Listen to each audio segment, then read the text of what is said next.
Hey guys, welcome back to the channel.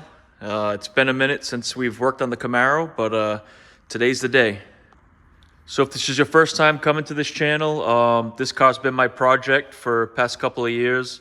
I took a bone stock 2010 Camaro SS, and right now it's cranking out about 700 to the rear tire, conservatively. That's on 9 pounds of boost. But if you check out my other videos, you'll see the entire build, every nut and bolt, documented all of it. So if you want to build the same car, it's all on my channel. Check it out. So the point of this video is the rear differential. It's still got the stock drive shaft, rear differential, and axles. Talking to Ted at Jannetty. The drive shaft and axles actually aren't the weak point. It is the rear diff. And with the automatic, I can get about 900 wheel on just upgrading the stock rear differential, as the ZL1s are pretty sought after. They're hard to find, and when you do, they're going for $2-3 grand. And anything beyond that, so strange rear end or going to a 9-inch, you're talking 5,000 plus. So I'm gonna go with upgrading this one. I haven't decided yet if I'm just gonna swap it out with an already built JRE rear diff, but we'll see. First thing I'm gonna do is get it up in the air and start getting this thing apart and get the diff out while I'm deciding what I'm gonna do. All right, so I got the car up in the air. First order of business is to get that exhaust out of the way. So I'm gonna drop the mufflers and then the basically the X pipe back. So I'll get these out of the way, mufflers out of the way. X pipe will stay. I don't think that's gonna be in my way. I just gotta get to the bolts for the rear diff drive shaft. The drive shaft bolts right up here. And obviously have room to get the differential down after I get the axles out. But first things first, I'm gonna get the exhaust out of the way. All right, so as you can see, I got the exhaust off from these mid pipes back. Gave me plenty of room to get to the drive shaft bolts. And now I have plenty of room to drop the rear diff itself. I still gotta get the axles out, but another thing I wanna look at too, I'm gonna have to get this heat shield out of the way, see if I can do it while leaving the X pipe connected. I want to take a good look at that center carrier bearing, because now would be the time. If that's going to get replaced, I should do that now. All right, next step's pretty obvious. Going to get the wheels off and get the axles out. All right, wheels are off. Next step, I'm going to take the axle nut off before I get ahead of myself. 32 millimeter was kind of loose. 1¼ inch is tighter for me. I'm figuring it's metric, but the 1¼ inch fits nice and tight, so that's what I'm going to use. All right, so the next thing I want to do before I start loosening up any of these control arms, and then I get a ton of play out of this this whole knuckle, you don't want to get this axle loose. So you don't want to peen these threads over. So don't whack this with a mallet. You can put a center punch in the middle and try punching it through. What I do is just take the nut, put the nut right back on. Don't whack the end of the nut either. Grab your socket, put your socket on, and then whack the back of that socket to loosen up the axle. Once you peen these over, sometimes if it peens over too much and you try knocking it back, the tabs will break off, so just use the socket. Yeah, just to get an idea, so I only gave it a couple of whacks and it freed right up, so now when I push in, you'll see it'll spring right back. It's nice and loose in there now, so when I pull this whole knuckle assembly back, I'll be able to push those splines out. All right, next step. Take out that 10 millimeter bolt just to give you some room with the brake hose. You're not gonna have to take the caliper off. You'll have just enough room to get the axle out. I mean, you can take it off if you want to, but it's not really needed. Another thing to give you some slack is the speed sensor. You're gonna take that off because you're gonna be taking that bolt off for that, I don't know what to call it, another upper control arm. It's like 2 upper control arms, but they're split. So you're gonna take that bolt off right there. And then that speed sensor is going to stay with that. So you're going to kick that off to the side. Then you're going to put a jack underneath the lower control arm and then take that bolt out. And that's going to allow you to pull this whole knuckle forward and push the axle out at the same time. All right, so this is what we're looking at. You can see that the axle is out of the hub. There's still plenty of flex on the hose. It's not stretched out. You can see this bolt, I still have it in here, coming off the side, speed sensors out. And it gave me plenty of room to be able to to pull this towards me while pushing the axle out. And what I did is I put a pry bar down in that little wishbone there, came all the way up with it, kind of put it underneath my armpit and pulled this backwards as I had two hands on the axle pushing forward and out. So now I'm gonna take apart the other side and do the same thing. And then I'll get it up in the air and pop the axles out of the differential. All right, so here's the driver's side. Same thing as the passenger side. Took the upper control arm bolt off. Brake hose has plenty of movement, plenty of slack, didn't do any damage there. The trailing arm bolt, popped that off. Speed sensor, same thing. I was able to pry forward while pushing the axle out. Same thing with that lower arm, that wishbone I'm calling it right there. Put a pry bar to be able to get some leverage to yank it back.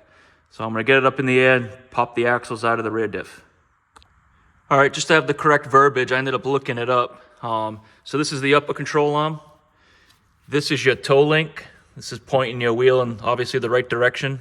You can get these adjustable to do a better alignment if you don't have enough adjustment on it. But it does come with adjustment from the factory. And then the two lowers, neither one of them are a lower control arm. This is the front lower link, and then that back one is the rear lower link. So you got two links, a toe link, and an upper control arm. All right, so before I pop the axles out, you're gonna wanna drain the oil. I'm pretty happy to see this. I probably shouldn't be, but at the same time I am. So I didn't blow the diff, but I knew it was coming, especially at the track with the slicks.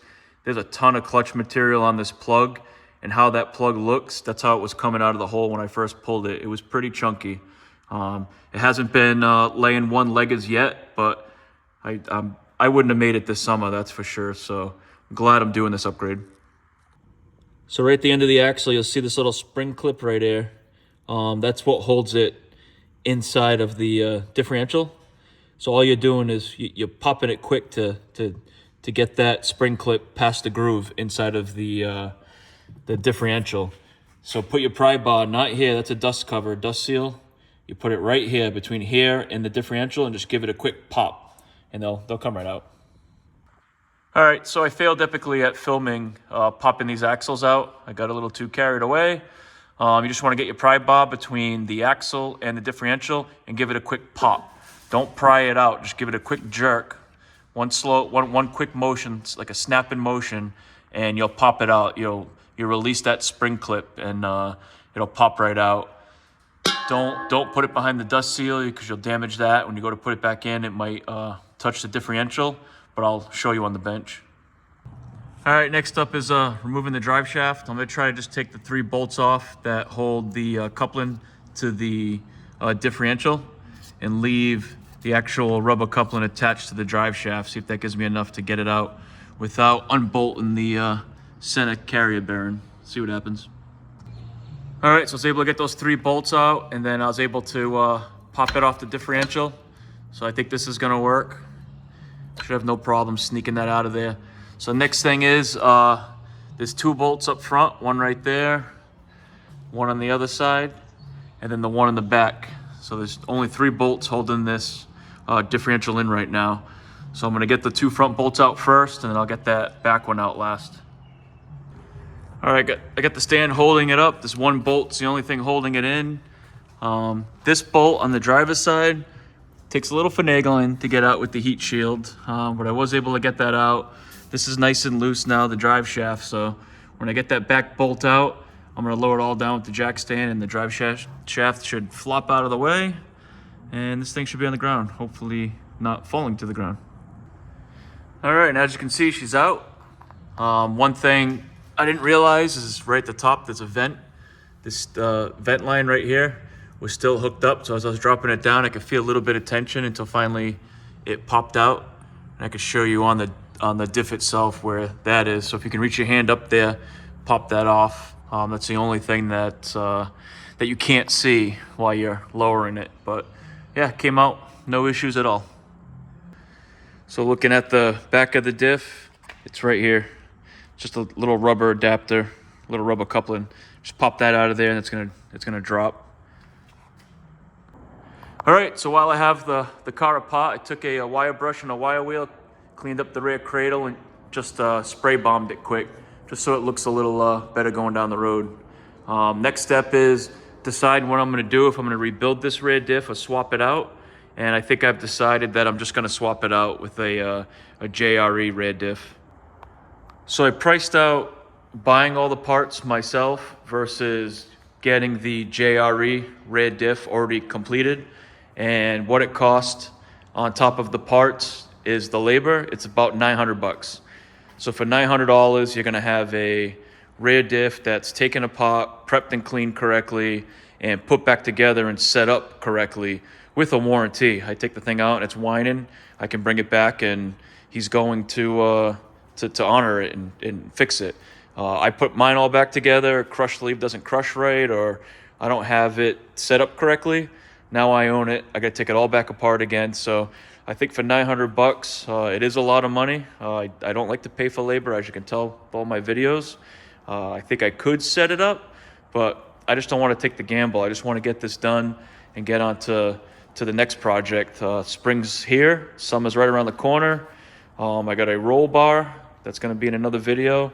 I got to get this installed so we can get to the track. So that's my spiel, and that's why I'm going with the JRE rear diff.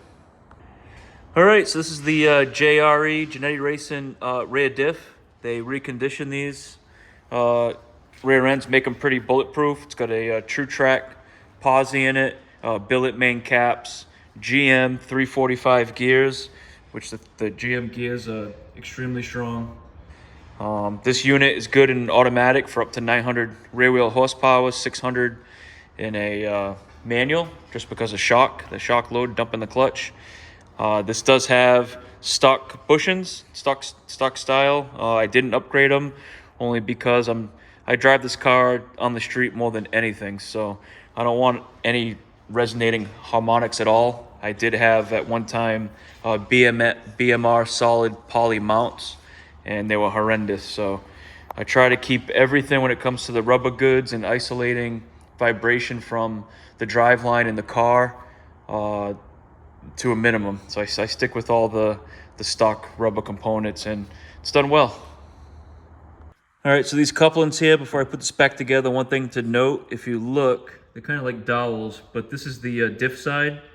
This pin right here, if you look at it, it's a lot bigger than the one that came out. So they have two different sizes, just something to be cautious of if you pick up another diff and you're not reusing the same coupling, that you get the correct one. Jannetty had it, and they just gave it to me and asked me to send that one back, which I'm going to, so that'll stay with my old diff for the next customer. All right, so as you can see, I reversed the process and I got the rear diff in. Just to give you some specs, the Driveshaft bolts are 85 foot-pounds. Both the front and rear bushing bolts for the differential itself are 59 foot-pounds.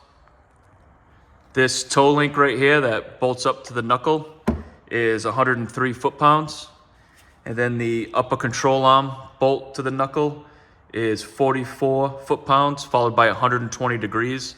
And my torque wrench is electronic. It showed when I completed the 120 degrees that it was 144 foot-pounds, if that makes a difference. The axle nut is 200 foot-pounds. All right, so as you can see, I got the exhaust back on, everything's buttoned up, torqued down. Last thing I gotta do is add some oil to the rear diff. So the break-in is 300 to 500 miles, light acceleration, and then dump the oil, put fresh oil in, and then have at it. The recommended oil for the Trutrac is this Lucas 85-140, non-synthetic. You don't want to put synthetic oil in with the Trutrac. It is not recommended. So I'm going to fill this guy up, put the wheels on, and then get it down on the ground, because I still have to also install the new transmission tune. So now that the gears have changed, it changes all the shift points. Ted sent me a file to download into the ECU and the TCM. I'll take care of that, and then I'll be able to take it for a ride. All right, guys, so that's a wrap. I just took it for a ride. I put Jannetty's tune in, And I actually took it for a ride before putting the tune in, and what a drastic difference it made. Just going from 327s to 345s actually made a big difference. It was slamming into gears, and it was off by just 2 miles per hour, but the shift points were way off. So that definitely did it. He cleaned it up. I got to baby it for the next 300 to 500 miles before I can start really getting on it. And then I'll send him another data log. And if everything looks good, we'll be all set, ready to go to the track. But that's a wrap, guys. Stay safe and go fast. Please like and subscribe.